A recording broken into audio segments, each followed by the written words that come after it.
Welcome back to What Arty Noobs with General Disturbance. This is a T29, it's a Tier 7 American heavy tank. It's located on the south spawn of Ruinberg Encounter and it's under the command of Hawkeye6121. Now the T29, it was one of a series of heavy tanks that was proposed by the Americans in March 1944 after their first encounters with the Tiger II. They felt that they just didn't have enough, so shall I say it, armour on the Pershing to cope with the German heavy tanks, and so they thought that they ought to make a heavy tank of their own which could cope with it. This one does have particularly good armour. 29 centimetres, or is it 28 centimetres on the turret at the front. Now, they built a series of prototypes, one of which was this one with the 105mm gun, another one which had the 155mm gun, that became the T30, and also another one with the 120mm gun which became the T34.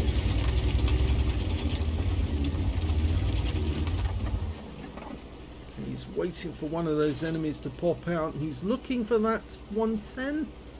Is he going to be foolish enough to pop out? Well, his teammate's actually driven in front of his sight, which isn't very good, because if that happens you could instantly lose a high caliber. Well, he got around into that 110 for sure. Reload time, he's got his, well, the book reload is 10.93 seconds. He's managed to get it down to, what was that, 10 point something. He's been stunned temporarily. 9.58 he's got on his reload. Yeah, stun does increase your reload time. Not a good idea to actually do that when you're so close to your teammate. If they just drive forward, you can instantly shoot them in the rear and then wave goodbye to your medal.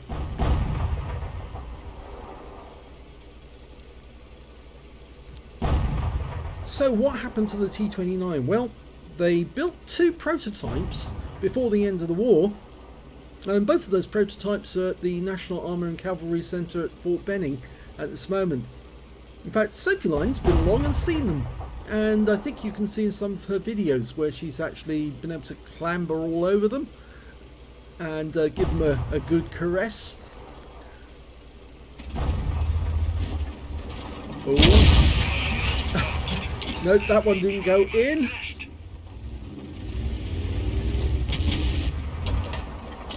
Trying to get a shot. His teammate is just so close to getting shot in the back of the turret.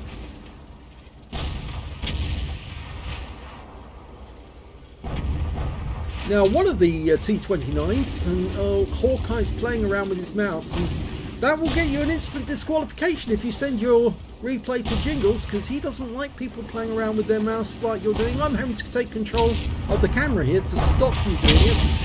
Nice round into the AMX CDA, but he took a round in return, and he's having a quick look to see where that round went. The CDA's pulled back into cover. Couldn't actually see where the round went. That camo quality is too good to actually show the shell. He bounced around from the M445.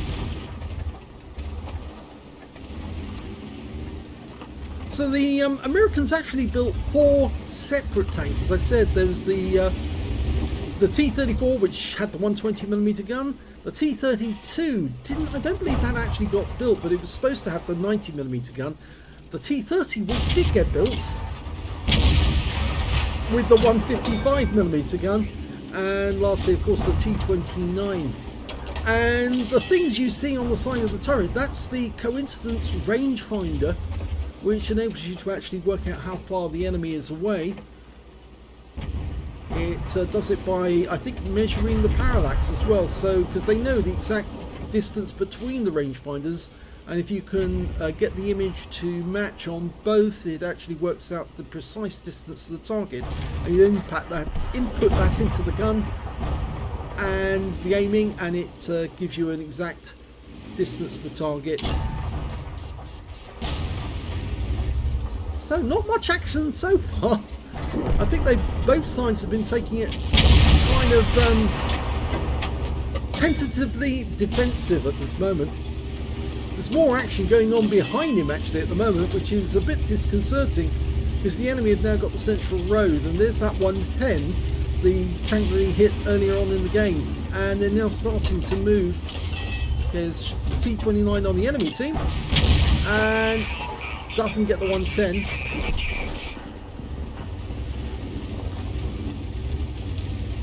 Can get a shot on that guy. There's the CDA again. Oh, lovely shot. Yeah, the alpha damage on the 105 is 320. So, yes, it can do a nice bit of damage. Oh, we lost the Tiger P. Now he's going to side scrape off that wreck. That should give him an advantage over that M445. Nice bit of extra armour, even if it's smoking metal. Yeah, gets one through the upper plate of the T29 using APCR. Gonna get another shot in. Nice bit of side scrape. Oh, took a round in the tracks. Sit, hug the wreck. Wait for the reload to go through. The CDA's getting. Oh, it's not CDA, it's actually AC-48s, and he's just been taken out by the KV2. Still trying to get a shot on that M445. Pull back, and yes, that's better. High roll as well, 348. There's an M44 going through a picture right now. Take him out. Nice. That's 3 kills. Now, can he get through the top of the turret? That's it. Nice. Didn't work. Have another go. Okay, took a round in the rear from the KV2. I think that's his own KV2 who accidentally hit him in the ass. Trying to get at T29. Go for the cupola. Yes! Low roll, 305. All counts. Keep holding it, keep holding it. Wait for the reload to go in, and now... Good shot! And that's another high roll, 328. Go for it, this is a kill shot. That's it, that's it. Yes!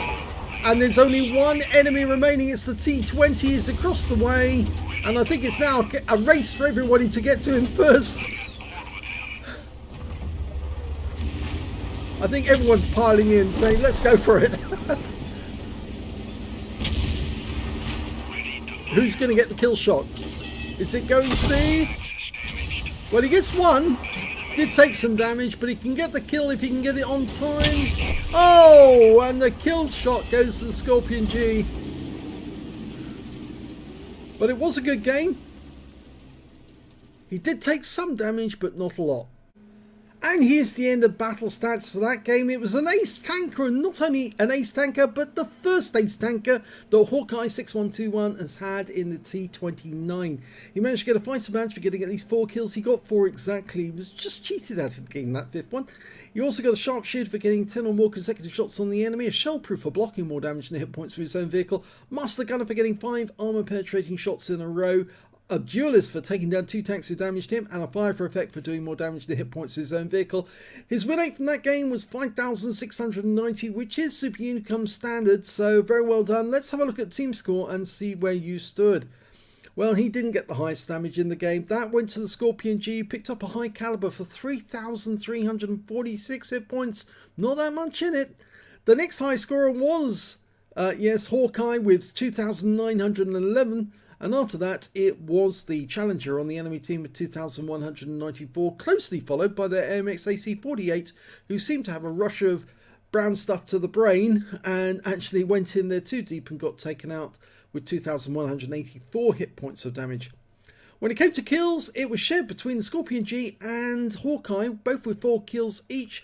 The next high scorers were the KV2, the GSOR, the Thunderbolt and the CDA, all with 2 kills each. And when it came to base XP, it was Hawkeye who did the best with 1,385 base, 1,095 went to the Scorpion G, and 1,056 went to the Progetto 46. 18 shots fired, 15 direct hits and 11 penetrations, damage of 2,911 hit points, all of it done at close range. He received 8 hits from the enemy, only one of which actually penetrated, 6 non-penetrations and 2 hits by way of splash damage in the game. 1,670 hit points of damage altogether, blocked by armour. I think the one penetrating shot was, if I remember correctly, one of the tanks poked his head round the corner and got a hit into him. I'm trying to think which one it was now, but oh, it was the CDA, of course. Yes, the CDA came around the corner, lined him up and put a round through him and then quickly dashed back round the corner again. That was it, yes.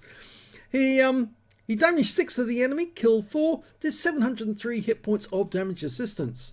He earned 51,663 credits on a premium count, and after repair and ammunition resupply, yes, he did fire a fair amount of premium ammo in that game. He actually ended up with a loss of 17,917 credits, but he did get an ace tanker out of it.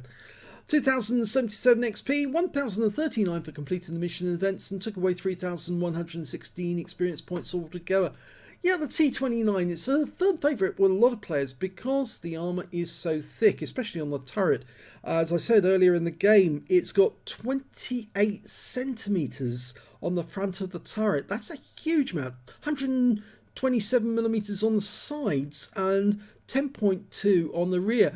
In fact, the Americans, when they were actually developing the T29, actually added armour to the back of the turret to act as a counterbalance to the weight of the gun, because obviously they kept making changes to the gun, and it was such a heavy gun, such a long gun, that eventually they had to balance the weight out, so they just stuck extra armour on the rear of the turret to compensate.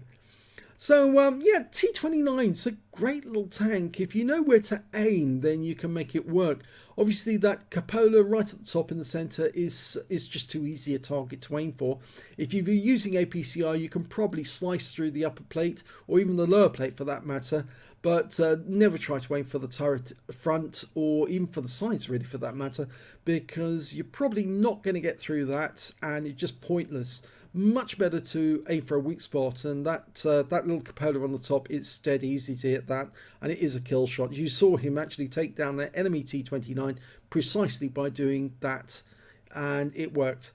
So well done to Hawkeye6121. I did have to take control of the camera during that game. Yes, that would have got you disqualified by jingles, so try not to play with your mouse too much while you're in the game, because it does actually upset a lot of people. He's got his first ace tanker in the T29, and now he's got to put 3 marks on it. That's a little more difficult, but he's well on the way to doing it. I hope you enjoyed that replay. If you did, please give this video a like. Do subscribe to our channel. Leave a little comment down below because it feeds the algorithm.